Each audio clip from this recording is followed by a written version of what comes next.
उत्पादन के स्तर को उन्नत करना है, सुनोगे। अब अगला बता रहा है कि वैश्वीकरण से अगर भारत जुड़ा तो और क्या हुआ, उत्पादन के स्तर को उन्नत करना। ये समझ रहे हो क्या बोल रहा है? आज आपके यहां जो भी चीजों का उत्पादन हो रहा है मशीनों के माध्यम से, मान लो कि हमारे देश में अभी कपड़ा ही बन रहा है, तो कपड़ा का उत्पादन पहले जो मशीन कर रहा था ना, उससे बड़ा दिक्कत हो रहा होगा। ठीक, आज मार्केट में नए से नए मशीन आ गई हैं जिससे कि आप उत्पादन तीव्र गति से कर सकते हैं। ठीक, हमारे यहां पहले जो गाड़ियां थी वो ज्यादातर तेल भी खाता था, माइलेज भी कम देता था, धुआं भी ज्यादा करता था नहीं, लेकिन आज वैश्वीकरण से जुड़ने के बाद ऐसी सब गाड़ियां आई है जो काफी तीव्र गति से भी चलती है नहीं, धुआं भी कम देता है। ठीक, तो ये सब किसके वजह से, वैश्वीकरण के। तो वही बता रहा है उत्पादन के जो भी साधन है वो एक से एक और नया से नया जो आ गया मार्केट में, ठीक, वो सब इसी के वजह से। हाँ, अब बता रहा है और बैंकिंग एवं वित्तीय क्षेत्र में सुधार। सुनोगे, जब बाहर की बड़ी बड़ी कंपनियां आकर हमारे देश में उत्पादन करते हैं, कल कारखाने और फैक्ट्रियां लगाता है, लोगों को रोजगार उपलब्ध कराता है, तभी आपके यहां बैंक भी खुलते हैं नहीं, वित्तीय संस्था वहीं पर खुलता है जहां पर कारोबार ज्यादा होता है। जानता है कि यहाँ के लोग जो है ना कुछ कार्य कर रहे हैं, उस इनकम है, जब जानता है उसके पास इनकम है तो वो बचत को हमारे पास जमा करने आएगा। ठीक, अब उसको अगर जरूरत पड़ेगा तो वो हमसे कर्ज भी लेने आएगा। ठीक ना, तो ऐसे जगह पर बता रहा है कि जब वैश्वीकरण हुआ हमारे भारत में तो बैंकिंग और वित्तीय सुधार भी होना शुरू हो गया। ठीक ना, तो अब आपको क्या बता रहा है, मानवीय पूंजी क्षमता की विकास। वैश्वीकरण के बाद लोगों को रोजगार उपलब्ध हुआ, लोगों का इनकम बढ़ा। ठीक, और बता रहा है आज जो है हर एक व्यक्ति के पास कुछ ना कुछ पूंजी बचत है। ठीक ना, तो ये बोलेंगे इस तरह से ये भारत में सुधार देखने के लिए मिल रहा है। ठीक, ये सब आपको वैश्वीकरण का फायदे बताया। क्या बताया? हाँ, वैश्वीकरण से ये सब हमारे इंडिया को फायदा हुआ। ठीक, जब इससे हम लोग जुड़े। अब इतना बार वैश्वीकरण हुआ, वैश्वीकरण, निजीकरण, उदारीकरण, इतना बार रिपीट कर रहे हैं, उसके बाद भी एग्जाम में आ जाए और तुम्हारे दिमाग में थोड़ा सा भी ये सब चीज नहीं चले तो भगवान से तुम लोग मन्नत मांग, हे भगवान हमको जानवर फिर से बना दो, मनुष्य के रूप में क्यों जन्म दिया। अच्छा, जब तक हम लिखते रहे ना तब तक तुम लोग बात कर सकते हो। ठीक ना, लेकिन जैसे हम फिर बोलना शुरू कर दे उस समय शांत हो जाना।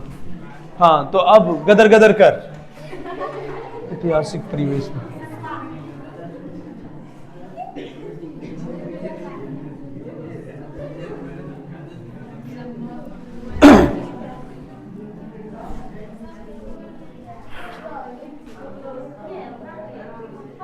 सुनोगे अब शांत हो जाएगा थोड़ा देर के लिए।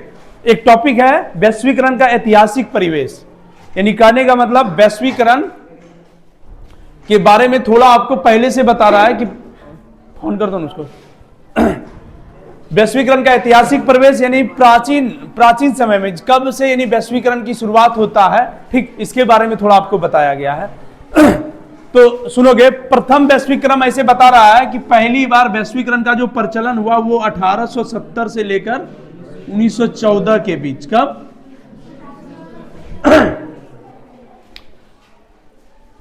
आधुनिक रूप से वैश्वीकरण 1991 हाँ, लेकिन वैश्वीकरण का प्रचलन जो है विश्व के अलग अलग देशों का जुड़ना, ठीक ना, और एक देश से दूसरे देश में वस्तु को ले जाना, बेचना, ये संबंध इस तरह का बता रहा है कब से शुरू हो गया था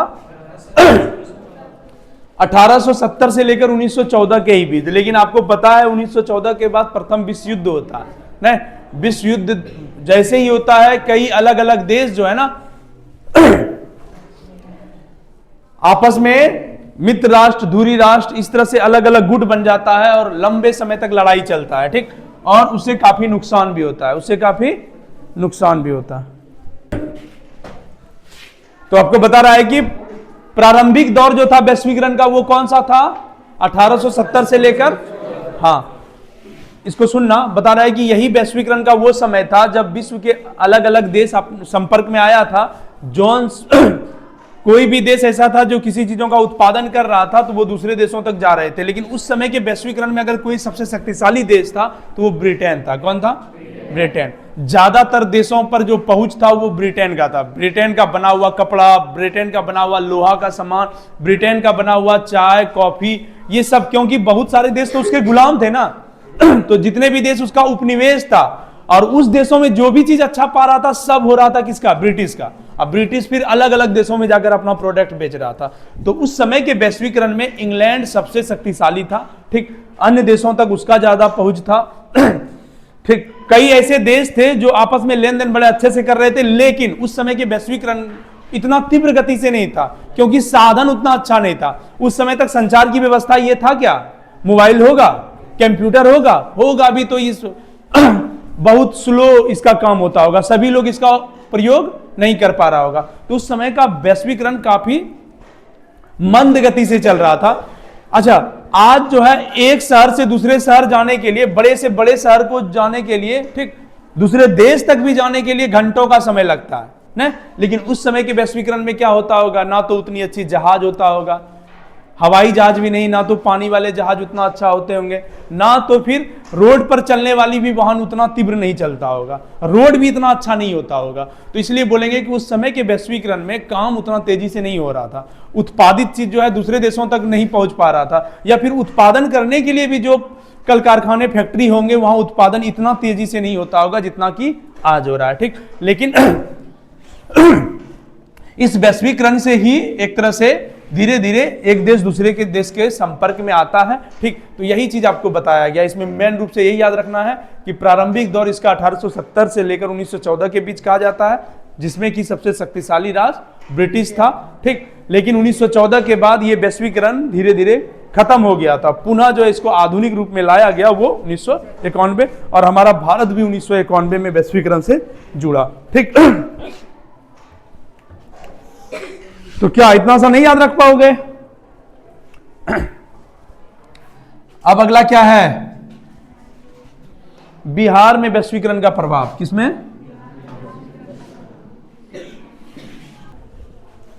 ध्यान से सुनना, बिहार के बारे में थोड़ा सा देख लो क्या क्या लिखा है। वैश्वीकरण के कारण बिहार का आर्थिक परिवेश में बदलाव नजर आ रहा है, ठीक ना, बदलता जा रहा है। कह रहा है वैश्वीकरण की वजह से हमारे बिहार में भी बदलाव हुआ है। आज क्या हम बिहार के लोगों को देश के अलग अलग जगह पर बनी हुई वस्तु नहीं मिल पा रहा है क्या?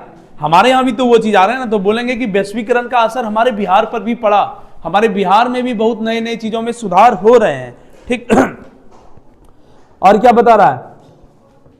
पूंजी, हाँ, आर्थिक विकास के लिए अन्य राज्यों की तरह बिहार में भी अधिक पूंजी निवेश की आवश्यकता है। पूंजी के संबंध में यह कहा जाता है जिस तरह पानी की तरलता नीची भूमि में पानी को आकर्षित करती है, उसी तरह पूंजी का निवेश वहां होता है जहां आर्थिक सामाजिक वातावरण स्वस्थ और पूंजी से उत्पाद लाभ अधिक हो। आर्थिक स्वस्थता से हमारा तात्पर्य उद्योग के लिए बिजली, सड़क, पानी जैसे यातायात की सुविधा का होना। ध्यान से सुनो, कहता है वो समाज जो आर्थिक रूप से सामाजिक रूप से स्वस्थ होते हैं, ठीक। आर्थिक रूप से और सामाजिक रूप से, अच्छा, सामाजिक रूप से कहने का मतलब जहां के लोग जो है ना जातिवाद ना करे, धर्म को लेकर मारपीट ना करे, दंगा देश में ना हो, सब जाति धर्म के लोग मिलजुल के रहे, उसको बोलेंगे सबसे अच्छा सामाजिक व्यवस्था। क्या बोलेंगे? हाँ। और आर्थिक रूप से ये कहने का मतलब जहां के लोग कृषि कार्य ही कर रहा है तो करीब करीब अच्छा उत्पादन कर रहा हो, ठीक। कोई भी काम धंधा कर रहा हो, ज्यादातर लोग जो है ना रोजगार प्राप्त हो सबको, तो बोलेंगे वहां वो राज्य जो है आर्थिक संपन्न भी है। लेकिन हमारे राज्य में बता रहा है कि इन सब चीजों की समस्या है ना, कृषि कार्य भी उतना बेहतर नहीं हो पाता है, ठीक। सभी लोगों को जो है यहां रोजगार भी उपलब्ध हमारे राज्य में नहीं हो पाता है। तो ऐसे में अपने बिहार का बता रहा है कि चाहे वो पानी की व्यवस्था रहे, बिजली की व्यवस्था रहे, सड़क की व्यवस्था रहे, ठीक, अन्य राज्यों की तुलना में बहुत पिछड़ा हुआ है। और ये सब चीज अगर अच्छा नहीं रहेगा तो कोई भी कंपनी आपके देश में, आपके राज्य में आना चाहेगा क्या? नहीं। क्योंकि कंपनी जब करोड़ों का पैसा इन्वेस्ट करता है ना तो वो लाभ कमाना चाहता है। उसके द्वारा बना गया कोई भी प्रोडक्ट जब कंपनी में तैयार होगा तो रोड आपका अच्छा है ये नहीं है तो वो अलग अलग जगह जाके कहां से बेच पाएगा? संचार की व्यवस्था अच्छा नहीं है, आपके यहाँ कंप्यूटर काम नहीं कर रहा है, मोबाइल का नेटवर्क काम नहीं कर रहा है, तो फिर कंपनियां काम करना चाहेगा? बोलेगा नहीं, यहां तो सिर्फ लॉस ही लॉस लगेगा।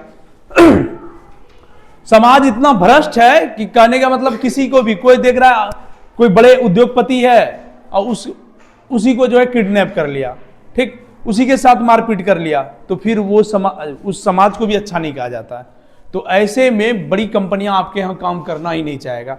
तो अगर आप चाहते हैं कि हर तरह की कंपनी हमारे देश में, हमारे राज्य में आए, हमारे यहाँ के लोगों को रोजगार मिले, तो इसके लिए आपको जो है अपने राज्य में सारा व्यवस्था अच्छा करना पड़ेगा। ठीक, तो आज हम लोग बोल सकते हैं कि नीतीश कुमार के जो है कार्यकाल में हमारे राज्य में इन चीजों पर ध्यान दिया गया है। आज देखिए ना, आपके यहाँ जगह जगह रोड अच्छा बन रहा है, ठीक ना। बड़े बड़े शहरों में भी जो अब आपके पटना में मेट्रो का प्रचलन होने लगा, ठीक, संचार व्यवस्था को भी मजबूत किया जा रहा है। तो ये सारे चीज जब सुव्यवस्थित हो जाएगा ना पूरे अच्छे तरीके से, तो बड़े बड़े उद्योगपति हमारे देश में भी, हमारे राज्य में भी आएंगे, ठीक ना। और इससे फिर यहाँ के लोगों को भी रोजगार उपलब्ध होगा, बिहार के लोगों को बाहर जाने की आवश्यकता नहीं पड़ेगा। ठीक, तो ये सब तभी हो पाएगा।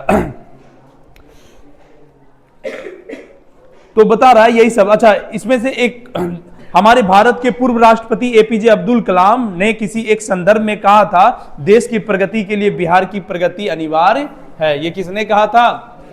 हाँ, देखो, अगर हमारी सरकार, हमारी केंद्र सरकार सिर्फ देश को देख रहा है कि देश के राष्ट्रीय आय बढ़ा कि नहीं बढ़ा, लोगों का प्रति व्यक्ति आय में सुधार हुआ कि नहीं हुआ, हमारे देश की अर्थव्यवस्था विश्व के कितने स्थान पर है, सिर्फ आप देश को देख रहे हैं, लेकिन जो राज्य आपके यहाँ पीछे है उसको आप आगे बढ़ाने का काम नहीं कर रहे हैं, तो वो देश कभी तरक्की नहीं कर पाएगा। ठीक, इसीलिए एपीजे अब्दुल कलाम क्या बोले कि अगर देश का प्रगति चाहते हो तो इसके लिए बिहार राज्य का भी प्रगति करना अनिवार्य है। ठीक, इसको आगे बढ़ाने की जरूरत है।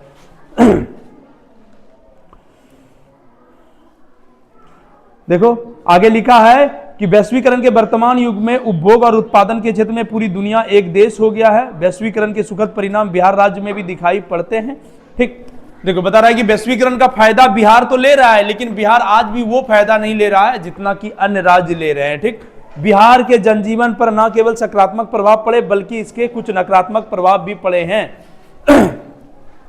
तो सबसे पहले आपको यह बता रहा है कि बिहार के लोगों में वैश्वीकरण के बाद क्या सकारात्मक हुआ। सकारात्मक का मतलब अच्छा, लोगों के लिए अच्छा क्या क्या हुआ वैश्वीकरण के लिए। तो अच्छा में बता रहा है, सबसे पहले आपको सुनोगे, ये बड़ा दीर्घ उत्तरीय के लिए क्वेश्चन है, वैश्वीकरण के बाद बिहार में क्या सकारात्मक और क्या नकारात्मक प्रभाव पड़ा, इसके बारे में लिखें।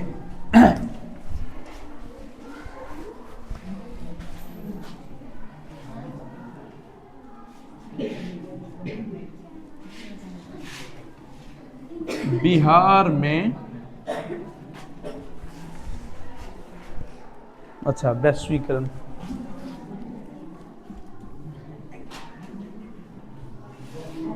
वैश्विक सकारात्मक प्रभाव।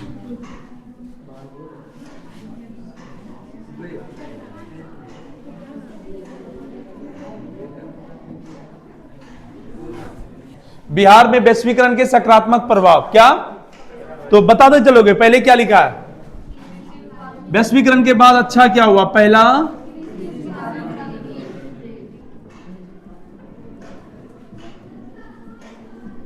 वृद्धि, दूसरा बताओ। तुम लोगों का बात सुनियो नहीं पाते, मैं निर्यातों में निर्यातों में वृद्धि,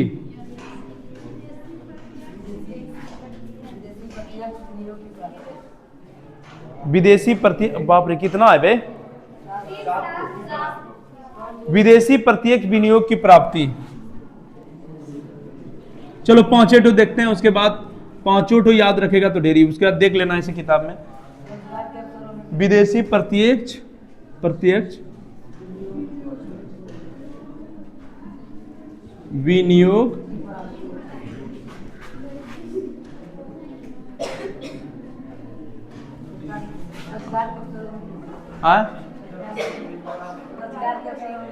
अच्छा यही सब लिखो, मेन चल बता जो याद रह सके। रोजगार के अवसर में वृद्धि,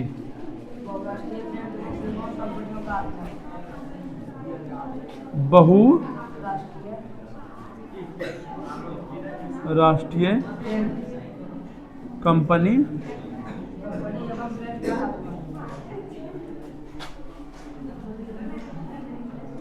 बैंक का। चलो देखो यहां तुम्हारी किताब में टोटल 7 को दिया हुआ है ओए, लेकिन उतना नहीं, बाकी सबको एक एक बार घर में जरूर देखना। अब आपको बता रहा है वैश्वीकरण से जब हमारा भारत जुड़ा तो उसके लिए बिहार के लिए अच्छा क्या हुआ, हम लोगों को कैसे फायदा हुआ। तो ध्यान से सुनो, पहला लिख रहा है कृषि उत्पादन में वृद्धि हुआ। वैश्वीकरण से जैसे ही भारत जुड़ा, ठीक, हमारे बिहार का पहला फायदा कृषि उत्पादन में वृद्धि। वो कैसे, हम लोग जो है ना कृषि जो कर रहे हैं परंपरागत तरीके से जो पहले कर रहे थे, जो पुराना तरीका था उसमें उत्पादन नहीं हो रहा था। हम लोग ज्यादातर जो भी काम खेतों पे कर रहे थे वो शारीरिक श्रम के बल पर, यानी कुदाल चलाते थे, हल का प्रयोग करते थे, यही सब चीजों का प्रयोग कर रहे थे, ठीक ना। घर के ही जो है पुराने अनाज को रखते थे और बीज को रखते थे, उसी को बोते थे, जिससे कि उत्पादन भी नहीं होता था। सिंचाई के लिए हमारे यहाँ उतना अच्छा साधन नहीं था, तालाब कुआं का प्रयोग कर रहे थे, जिससे कि सब जगह पटवन भी नहीं हो पा रहा था, यही हो रहा था। लेकिन जैसे ही वैश्वीकरण से हम लोग जुड़े ना, तो हमारे देश में भी खेत की जुताई के लिए देखो ट्रैक्टर सब आने लगा, एक से एक गाड़ियां बन गया। आज कटाई के लिए भी एक एक गाड़ी हो गया है। क्या आप जो है अनाज पूरा का पूरा मशीन ही पूरा तैयार करके घर तक आज लेते आता है। तो ये किसके वजह से, वैश्वीकरण की वजह से। ठीक, आज मार्केट में आपके लिए अलग अलग अच्छा सब बीज उपलब्ध है, जो कि आपको बताता है कि कम से कम सिंचाई का जहां साधन है वहां किस प्रकार का बीज दे, जिससे कि ज्यादा से ज्यादा पैदावार हो, ठीक, अच्छा फसल हो जाए। जहां ज्यादातर नमी युक्त मिट्टी है वहां पर किस तरह का बीज बोना चाहिए। तो ये भी अगर उस आप कृषि कार्य कर रहे हैं उसमें कीड़ा लग जाए, ठीक, किसी तरह का दिक्कत हो जाए, तो उसके लिए अलग अलग जो दवाइयां आने लगा मार्केट में, जिससे कि आपका फसल अच्छा हो जाता है। तो ये सारा चीज फायदा हुआ किसके वजह से, वैश्वीकरण के वजह से, ठीक। तो इतना पहले हमारे यहाँ के किसानों को नॉलेज नहीं था, तो इसमें उन्नति हुआ। तो ये क्या बोलेंगे, वैश्वीकरण से फायदा हुआ कि लॉस हुआ, फायदा हुआ, ठीक ना। हर एक चीज अच्छा हो गया। जिस खेत में हम लोग उपज कर रहे थे, हाँ 100 कुंटल या फिर मान लो क्विंटलों के हिसाब से वहां आज, हाँ 1 कुंटल हो रहा था या फिर 2 कुंटल हो रहा था, अचानक वहां 10 कुंटल होने लगा, ठीक, 4 गुना 5 गुना वृद्धि होने लगा। ये बताओ, निर्यातों में वृद्धि, निर्यात का मतलब बेचना, निर्यात का मतलब आप अगर उत्पादन ज्यादा कर रहे हैं ना, तो ठीक। अब मान लो कि हमारे राज्य के कुछ लोग ऐसे थे कि जो लघु उद्योग कुटीर उद्योग भी कर रहे थे, ठीक, उसका उत्पादन तो कर रहे थे। आज जो है अगर हमारे बिहार के बने हुए चीजों को किसी दूसरे देश को अच्छा लग रहा है, तो दूसरे देश में भी बिहार का बना हुआ चीज जा रहा है, तो इससे हमारे यहाँ से निर्यात भी हो रहा है। कृषि में भी ज्यादा पैदावार कर रहे हैं तो हम अपनी चीजों को निर्यात भी कर रहे हैं। आपके यहाँ आम लीची ये सब बागानी कृषि बड़ा अच्छा होता है, तो आपके ये चीज विदेशों में भी जाते हैं ने, तो ये निर्यात होता है। तो निर्यातों में भी वृद्धि हुआ किसके वजह से, वैश्वीकरण। यानी आज मान लो कि हमारे यहाँ के जो कृषि कार्य करने वाले थे, किसी चीजों का उत्पादन तो कर लिया, अब उसका बिक्री ही नहीं हो रहा है, तो वो लॉस में जाएगा कि नहीं। लेकिन आज अच्छा दाम पर और तुरंत बिक जा रहा है, ठीक, तो वो किसके वजह से, वैश्वीकरण। तो ये फायदा हुआ। विदेशी प्रत्यक्ष विनियोग की प्राप्ति, अब बता रहा है कि विदेश की भी कंपनी है, विदेश के भी चीज हमारे यहाँ विनियोग इन्वेस्ट कर रहे हैं, ठीक, नए नई चीजों को लगा रहे हैं। वो भी चाह रहा है कि बिहार में आबादी ज्यादा है, यहां अगर किसी चीजों को इन्वेस्ट किया जाए तो उससे कमाया जा सकता है। अच्छा, ये बता रहा है वैश्वीकरण से जब जुड़ा हमारा इंडिया, तो बिहार के लोगों को भी एक क्या हुआ, रोजगार में वृद्धि हुआ। हमारे यहाँ के लोगों को भी कामकाज ज्यादा मिलने लगा, ठीक। अब बहुत सारे लोग कहीं भी जाते हैं कामकाज के लिए। आज देखो ना, आपके यहाँ चाहे वो बैंक हो, चाहे वो जो है सूचना प्रौद्योगिकी का सामान हो, चाहे और कोई प्रौद्योगिकी का हो, हर चीजों में लोगों को रोजगार दिलाने का काम कर रहा है, ठीक। तो रोजगार भी बढ़ा किसके वजह से, वैश्वीकरण।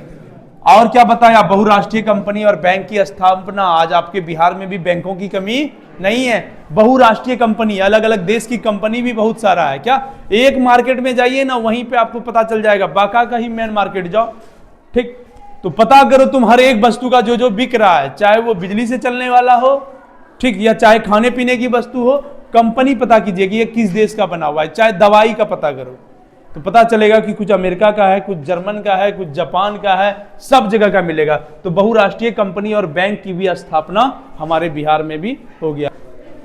एग्जाम 1 महीना बचा है, बच्चा को नींद नहीं आना चाहिए, यहाँ है कि नींद खुलिए नहीं रहा है, ठीक, आंख जो है खुलिए नहीं रहा है, तो इसका मतलब कोई टेंशन ही नहीं है, ठीक। क्योंकि आपके पास विकल्प है ना कि नहीं, अगर कुछ हुआ, पढ़ाई लिखाई नहीं हुआ, भागेंगे। हमारे यहाँ से बहुत ऐसा ट्रेन खुलता है जो दिल्ली, पटना, मुंबई सगरे जाता है, किसी पे बैठेंगे जनरल बोगी पे तो उससे भी भेड़ बकरी सब फ्री जाता है, पैसा नहीं हो रहेगा तो पहुंच जाओगे, ठीक ना।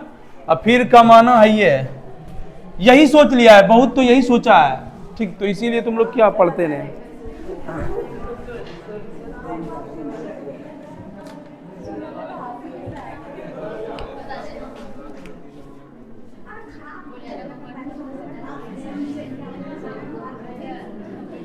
हाँ सुन लो, ये तो लड़के सोचे हैं, लड़कियां तो सोची है कि माँ बाप का जिम्मेवारी है, ठीक। जिस समय से मेरा जन्म हुआ है उसी समय से माँ बाप जो है मेरे लिए कुछ ना कुछ जमा कर रहा होगा, ठीक। तो कहीं ना कहीं अच्छा घर परिवार में जो है शादी विवाह करवाइए देगा, पढ़ना क्या जरूरी है, ठीक है। ऐसा नहीं सोचती है तो इतना कम नंबर कैसे आता है। सुनोगे अब नकारात्मक प्रभाव, पहले बताओ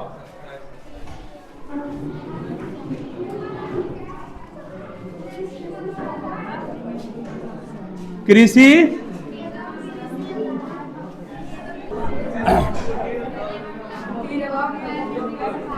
ओए सुनो, कुटीर एवं लघु उद्योग पर विपरीत प्रभाव।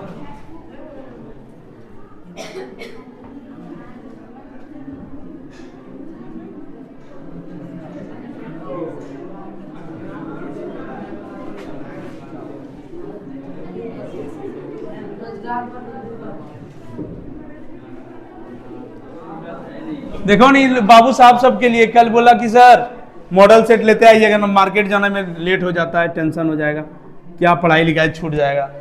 तो बाबू साहब सबके लिए हम ही मार्केट चले जाते हैं कि किताबों ला के दे देते हैं, और कोई काम है तो बोलिए हम ही कर देंगे, लेकिन कम से कम पढ़िए। चारे तो है कि और है, चल। अच्छा, अभी तक हम लोगों ने सिर्फ वैश्वीकरण के फायदे को पढ़ा, नहीं बता रहा है कि वैश्वीकरण से नुकसान भी हुआ है। क्या हुआ है? वैश्वीकरण से फायदे तो बहुत हुआ, हम लोगों के, हमारे यहाँ के लोगों को रोजगार उपलब्ध हुआ, ठीक, उपभोग की एक एक अच्छा वस्तु मिला, ठीक ना, विश्व के अलग अलग देशों तक हमारा पहुंच हुआ, ये सब फायदे हुआ। लेकिन अब आपको बता रहा है कि वैश्वीकरण से हमारे बिहार को, अन्य राज्यों को भी कई तरह के नुकसान भी झेलने मिलता है। देखो, सबसे पहले कृषि एवं कृषि आधारित उद्योगों का उपेक्षा। आज हम लोग जो बोल रहे हैं कि लोगों को सेवा क्षेत्र में ज्यादातर काम मिल रहा है, लोग कृषि कार्य छोड़कर अन्य कार्य करने लगे हैं, तो इससे भारत की, सोचो, हमारा सबसे बड़ा आधार जो है वो कृषि है, लोग कृषि कार्य को छोड़ रहे हैं और दूसरे कार्यों में भाग रहे हैं, ठीक, तो इससे जो है कृषि को नुकसान हो रहा है। आपके देश की आबादी बढ़ रही है, लोगों को, हर एक व्यक्ति को कृषि से उत्पादन की चीज चाहिए, नहीं, उपभोग के लिए, खाने पीने के लिए, और लोग खेती ही नहीं करेगा तो क्या असर होगा? जो हमारे उपभोग की वस्तु है वो कम पड़ जाएंगे, महंगाई बढ़ जाएगी, लोगों को दिक्कत होगा कि नहीं। चावल जो अभी आपको 40-45 में मिल जाता है, अचानक 100 रुपया हो जाएगा, बोलेगा देश में उत्पादन कम हो रहा है। आटा जो अभी 40-45 में मिल जाता है, उसका कीमत भी 100 रुपया हो जाए, तो कितना दिक्कत होगा कि नहीं। तो यही बता रहा है आपको, कृषि एवं कृषि आधारित उद्योगों का उपेक्षा होने लगा, यानी खत्म होने लगा, ठीक, इसमें कमी आने लगा। अब आपको फिर बता रहा है कुटीर एवं लघु उद्योग पर विपरीत प्रभाव। ध्यान से सुनना, कुटीर उद्योग, लघु उद्योग किसे कहते थे? वो उद्योग जिसमें कम से कम निवेश किया जाए, कम पैसा खर्चा किया जाए, कम व्यक्ति मिलकर कार्य कर लेता है और उत्पादन हो जाता है, ठीक। अब सोचो, कह रहा है कि बिहार के ऐसे बहुत सारे लोग थे जो कि हाथों से ही वस्तु बना करके या कुछ किसी चीजों का उत्पादन करके बेच रहे थे, उसका अब जो है मार्केट में कोई पहुंच ही नहीं है। जैसे कि एग्जाम्पल के तौर पर मिट्टी का बना हुआ घड़ा, मिट्टी का बना हुआ खिलौना, ठीक, एक समय मार्केट में खूब बिकता था, लोग खरीदते थे, ठीक। आप दीपावली में जो दिया भुटकी जलाते हैं, आज कम हो गया, तो ये सब किसके वजह से? वैश्वीकरण के वजह से। नए नए चीज जो आ गए, छोटे लोगों का रोजगार मार दिया, छोटे लोगों का रोजगार खत्म। अब वो सब चीज काम जो है ना उतना नहीं कर रहा है। अब खुद देखिए ना, एक समय, आज वैश्वीकरण के ही दौर से बने हुए कपड़े आते हैं। आज ज्यादातर हम लोग जो कपड़े पहने हैं, सिलाया हुआ कपड़ा नहीं पहने, सब सीधा मॉल जाते हैं या दुकान में जाते हैं, बनाया कपड़ा खरीदते हैं, यही नहीं कर रहे हैं, ठीक। सोचो, पहले लोग कपड़ा खरीद रहा था, लोग कपड़ा बेचने का कार्य कर रहा था, ठीक, वो कपड़ा खरीद करके दर्जी वाले के पास जाता था, टेलर मशीन में, वहां सिलाने का काम करता था, तो उसका भी रोजी रोटी चल रहा था। इन लोगों का रोजी रोटी मार दिया कौन? वैश्वीकरण। किसने मार दिया? वैश्वीकरण ने। तो यही बता रहा है कि बहुत सारे लोगों का जो है ना उद्योग प्रभावित हो गया, ठीक, ये वैश्वीकरण की वजह से, खास करके इससे जो है ना गरीबों को सबसे ज्यादा असर हुआ है, ठीक। अब बिहार जैसे राज्य में गरीबी 80%, तो इस वजह से लोग सबसे ज्यादा प्रभावित हुए। हाँ, तो बताया कुटीर उद्योग लघु उद्योग के बाद लोगों का अगर मान लो जो कारोबार था, जो उद्योग धंधा था, वो तो खत्म हो गया ना, तो कुछ लोगों पर इसका विपरीत प्रभाव भी पड़ा। सुनो, आज भी बड़े बड़े कल कारखानों में, ठीक, या फिर वैश्वीकरण के इस युग में पढ़े लिखे लोगों की ज्यादा आवश्यकता पड़ती है, ठीक। और सोचो हमारे बिहार जो है साक्षरता दर में भी लोग कम है, बहुत सारे ऐसे अभी भी नौजवान हैं जो पढ़े लिखे नहीं है। ऐसे लोगों को वैश्वीकरण के इस दौर में कारोबार नहीं मिलता है, बहुत सारे फैक्ट्रियों से निकाल दिया जाता है कि आप काम, तो जो काम आपको देंगे, आपके पास डिग्री है नहीं, आप पढ़े इन चीज़ों को पढ़ पाइएगा, इन चीज़ों को देख पाइएगा, तो नहीं, नॉलेज ही नहीं है, तो आपको काम नहीं मिलेगा। सोचो ना, आज जो ये फ्लिपकार्ट वाला सब, अमेजॉन सब, ये जितना भी लोग डिलीवरी वाला काम करवाता है, इसमें भी लड़कों, पढ़े लिखे लोगों की जरूरत पड़ती है। नहीं, आप तो नहीं जान रहे हैं तो आपको काम नहीं मिलेगा। तो यही बता रहा है कि रोजगार का इस पे विपरीत प्रभाव भी पड़ा। एक तो आपने कुटीर उद्योग लघु उद्योग को खत्म कर दिया, और दूसरी बात यहाँ पढ़े लिखे लोगों की खोज हो रही है जो नहीं है, उतना आपके अंदर अगर टैलेंट नहीं है तो काम आपको नहीं दिया जा रहा है, ठीक। तो रोजगार का विपरीत प्रभाव पड़ा। आधारभूत संरचना के कम विकास के कारण कब निवेश? आधारभूत संरचना किसको बोलते हैं? सड़क की व्यवस्था अच्छा, बिजली की व्यवस्था अच्छा, नहीं, परिवहन सुविधा, संचार की व्यवस्था, ये सब आधारभूत संरचना। आपके बिहार में बता रहा है आधारभूत संरचना कम है, अभी भी इनमें सुधार हो रहा है, हुआ नहीं है, इसीलिए हमारे बिहार में जो है निवेश भी कम कर रहा है, बड़ी बड़ी कंपनियां निवेश कम कर रही है, ठीक ना। तो ये सब दिक्कत है आपके बिहार में। तो ये नकारात्मक प्रभाव और वो सकारात्मक प्रभाव दोनों को लेकर दीर्घ उत्तरीय क्वेश्चन दे देता है ये वाला, कई बार एग्जाम में दिया है। 4 नंबर का एक ठो पूछेगा, कितना बोल देगा कि बिहार में वैश्वीकरण का क्या सकारात्मक और नकारात्मक प्रभाव पड़ा। चरचरोटो पचपचोटो याद रखोगे तभी ना थोड़ा बहुत लिख पाओगे। तो कोशिश करना ये वाला कम से कम जवाब लिखें, ठीक, नकारात्मक और सकारात्मक प्रभाव क्या पड़ा।